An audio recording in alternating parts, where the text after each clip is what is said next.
1971년 29살의 한 청년이 남경산 기도원에서 하나님께 간절히 기도하기 시작하였습니다.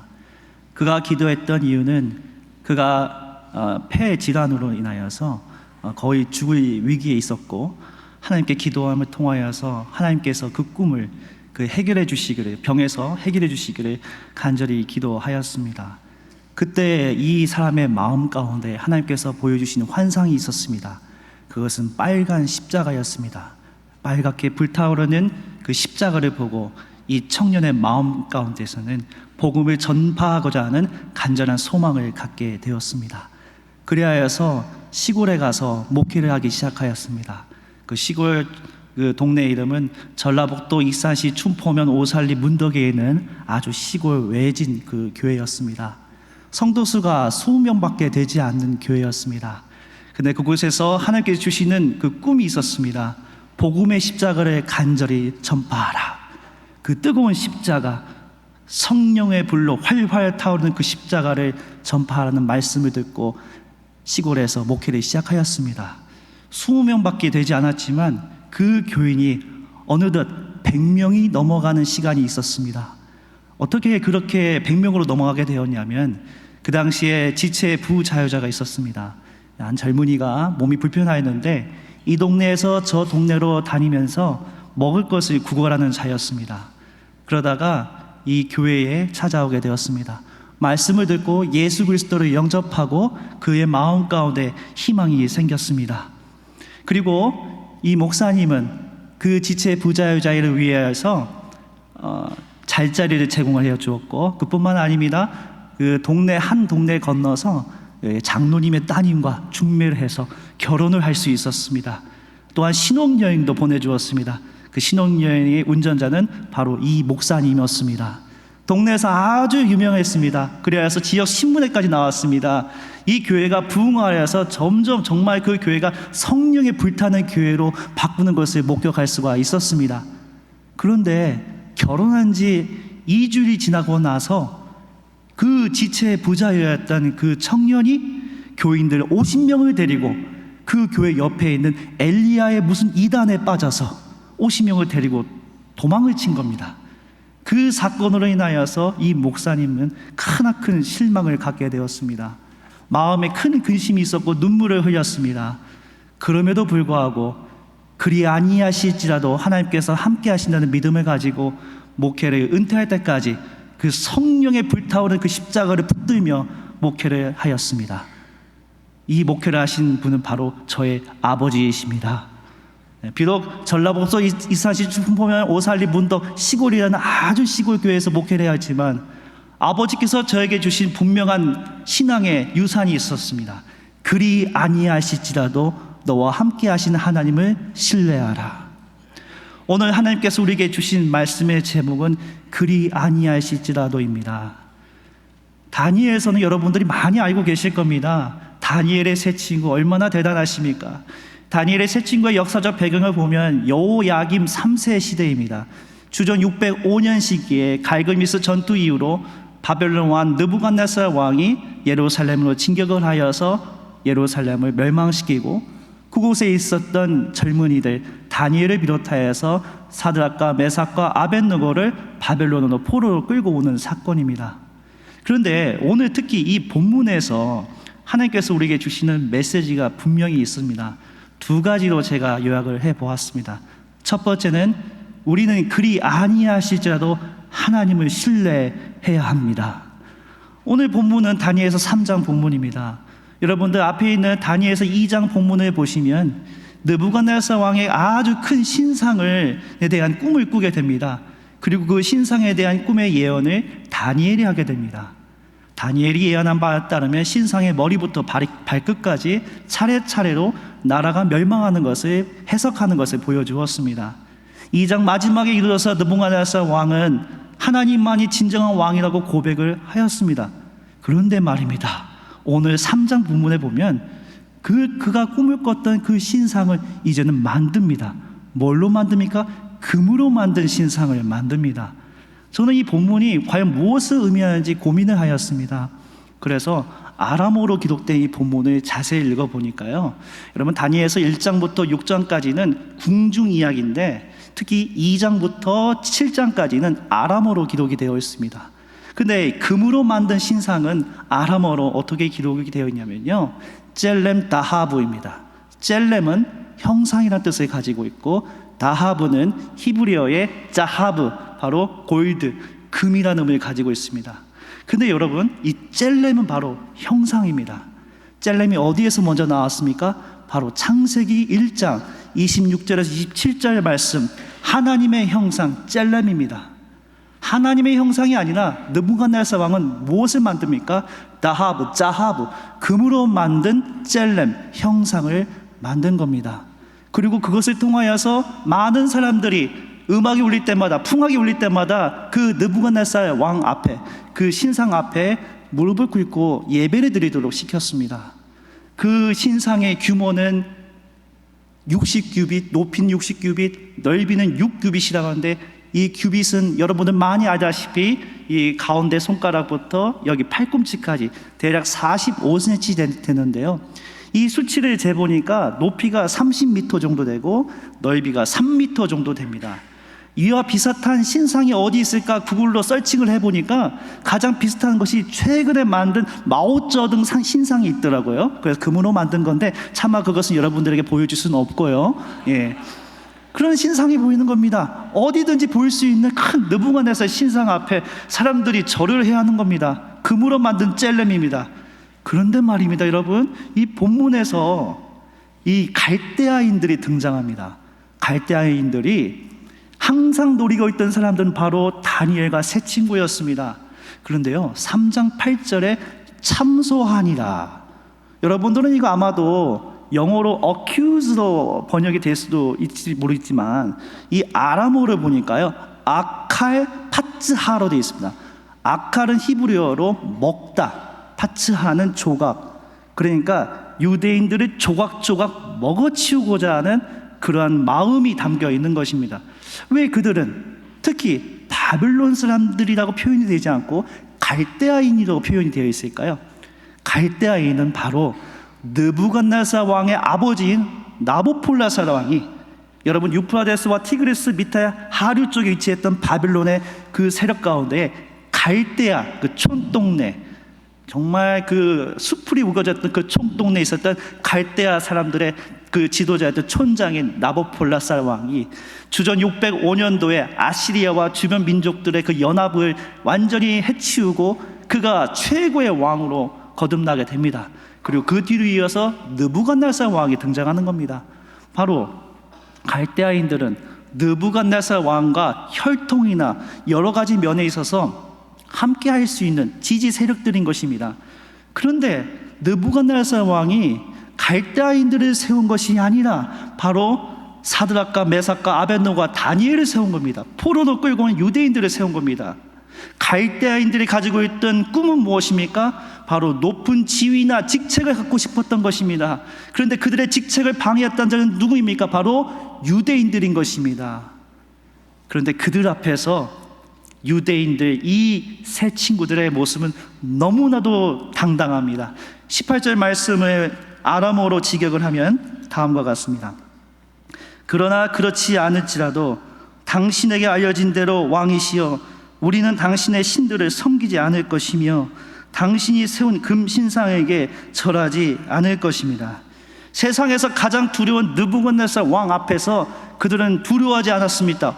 왜 그럴까요? 그 이유는 그들의 마음 가운데 젤렘 다하브가 아니고 젤렘 엘로힘, 하나님의 형상이 있었기 때문입니다. 하나님의 형상으로 창조된 나는 비록 포로로 끌려왔을지라도 하나님께서 내게 주신 그 꿈을 먹고 사는 사람이기 때문에 내가 어떠한 상황 가운데서도 하나님을 믿고 신뢰하는 믿음이 있었기 때문입니다. 그렇기 때문에 그는 느부갓네살 왕이 그 팔팔 끓는 그 풀무불에 들어가라 할지라도 당당하였습니다. 비록 그리 아니하실지라도 하나님을 믿는 신뢰의 믿음이 있었던 것입니다. 사랑하는 장신 공동체 여러분, 여러분이 꿈을 갖고 앞으로 전진할 때에 어려움이 분명히 있을 것입니다. 하나님은 나의 꿈을 이루어줄 것 같은데, 마치 아라비안 나이트에 정말 지니처럼 뭔가 이야기를 하나님 뿡 나타나서 그래 네가 원하는 것이 무엇이냐 하면서 들어주실 텐데, 그런데 가끔 보면 하나님께서는 응답을 하시지 않으셔요. 그러면 이 상황에서 우리는 어떻게 합니까? 하나님을 신뢰하는 믿음, 하나님의 형상으로 창조된 나는 젤렘 엘로힘이기 때문에 어떤 상황 가운데서 나는 두려워하지 않는 믿음이 있어야 할 줄 믿습니다. 오늘 본문을 깊이 묵상하면서 저는 저의 삶을 되돌아보았습니다. 방학이 있었을 때, 여름방학이 되어서 제가 오랫동안 계속 어떤 플랜을 갖고 있었습니다. 이 계획이 있었고 이 계획이 성사될 거라고 생각을 했습니다. 거의 한 6개월간 준비를 했는데요, 기도도 많이 했습니다. 하나님 들어주세요. 들어주실 거라는 확신도 약간 들었습니다. 그런데 안 들어주시더라고요. 그래서 바깥에 나가서 공원을 산책을 하다가 정말 얼굴이 막 잿빛이 되고 바닥만 바라보고 있는데 순간 한 이미지를 보게 되었습니다. 잠깐 보여주시겠습니까? 고양이를 봤습니다. 저는 이 고양이를 보면서 얼마나 평안한지 너무너무 감사했습니다. 고양이는요, 걱정이 없어요. 여러분 더 다른 보세요. 눈 감고 얼마나 평안합니까? 하나님의 통치권 안에 있기 때문에 그의 마음에 평안이 있는 것입니다. 사랑하는 장신 공동체 여러분, 하나님의 통치권 안에 여러분이 있습니다. 하나님이 함께 하시면 능치 못한 일이 없습니다. 내게 능력 주신 자에서 내가 모든 것을 할 수 있느니라. 할 수 있거든이 무슨 말이냐? 믿는 자들에게 능치 못한 일이 없느니라. 그 하나님이 여러분을 보호하시기 때문에 여러분들 얼굴 잿빛으로 바꿀 것이 아니라 예배를 마치고 강의를 듣고 나서 얼굴이 환하게 할렐루야 하면서 바뀌는 여러분들 되기를 소망합니다. 마지막으로 아니하실지라도 믿음은 꿈을 향해 걸어가는 여러분들의 여정 가운데 하나님께서 항상 함께 하심을 경험하십시오. 느부갓네살 왕은 7배나 더 뜨거운 풀무불로 다니엘의 세 친구들을 그곳으로 끌고 갑니다. 그리고 그 가운데에 그들을 끌고 갔던 용사마저도 워낙 뜨거우니까 그 가운데 그 불로 인하여서 죽게 됩니다. 자, 그런데 이 본문 다음에 그 카톨릭에서 보는 공동 번역본, 1977년도에 개신교와 카톨릭이 같이 번역을 했던 공동 번역본에 의하면 풀무불로 들어간 사건과 그리고 느부갓네살 왕이 고백하는 그 내용 중간에 아사랴의 기도와 새 젊은이의 노래가 그 안에 들어가 있습니다. 자, 그런데 이 본문에서 아사랴는 바로 아벳노고인데, 아사랴의 고백을 보면 그리고 그들은 하나님께 감사하며 주님을 송축하며 풀무덩이 가운데로 들어갔습니다. 2번 반복됩니다. 당신을 송축한다고 되어 있습니다.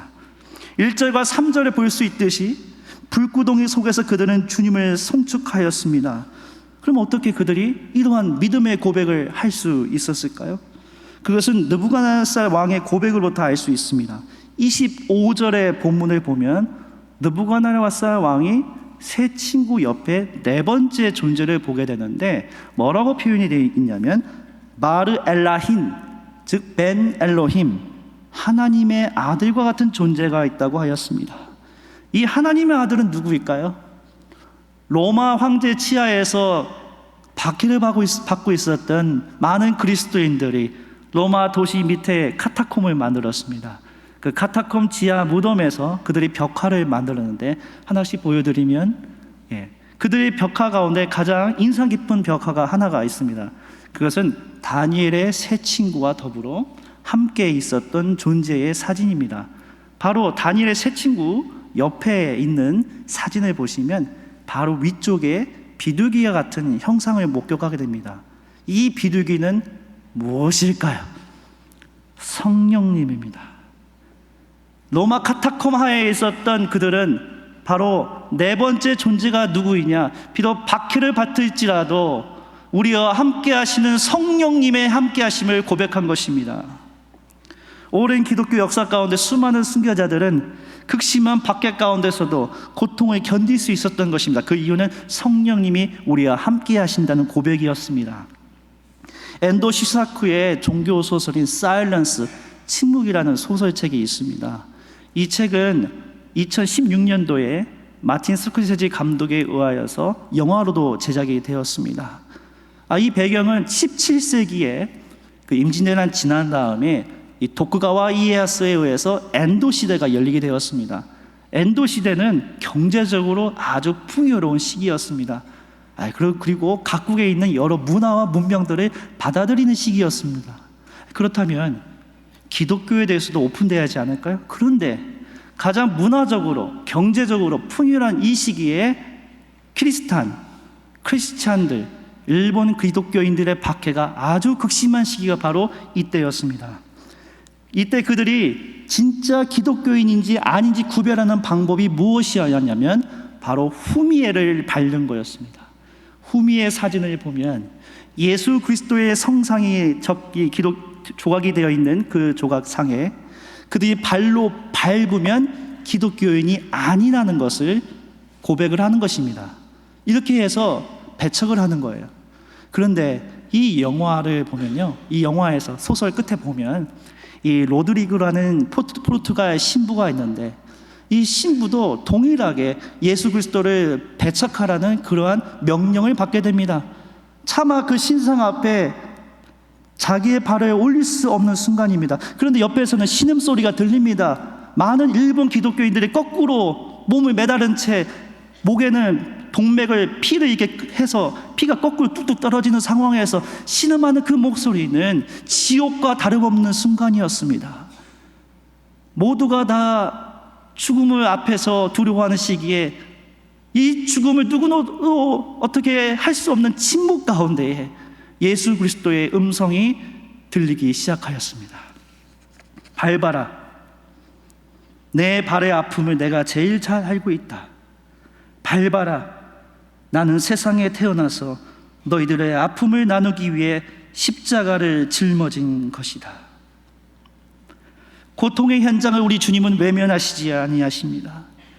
친히 여러분이 겪고 있는 그 고통을 함께 짊어지시는 분이 바로 우리 살아계신 하나님의 아들 예수 그리스도이십니다. 그 예수 그리스도를 우리는 어떻게 바라봐야겠습니까? 믿음의 주여 온전케 하시는 예수 그리스도를 바라보자. 저는 그 앞에 있는 기쁨을 위하여 십자가를 참으사 부끄러움을 개치 아니하시더니 하나님의 보좌 우편에 앉으셨느니라. 비록 저 바벨론 사람들은 뜨거운 불로 새 친구를 죽이려고 하였습니다. 그러나 그 불은 새 사람들을 죽일 수 없었습니다. 오히려 새 사람들은 성령의 불이 있었습니다. 그 성령의 불을 체험하였고 그 성령의 불을 느부갓네살에게 보여준 것입니다. 히브리 강의를 하면서 가장 선명하게 나오는 히브리어 단어들이 몇 가지가 있습니다. 첫째로 히브리어로 남자는 이시입니다. 자, 한번 따라서 해볼까요? 마치 박명수가 이시 하듯이 한번 해보겠습니다. 이시. 그 다음에 여성은 이샤. 자, 옆에 분들과 한번 남성들 향해서 해보겠습니다. 이시. 예, 그 다음 이샤. 그 다음에 불은 fire, 애쉬입니다. 자, 따라서 해보세요. 애쉬, 이시, 이샤, 애쉬.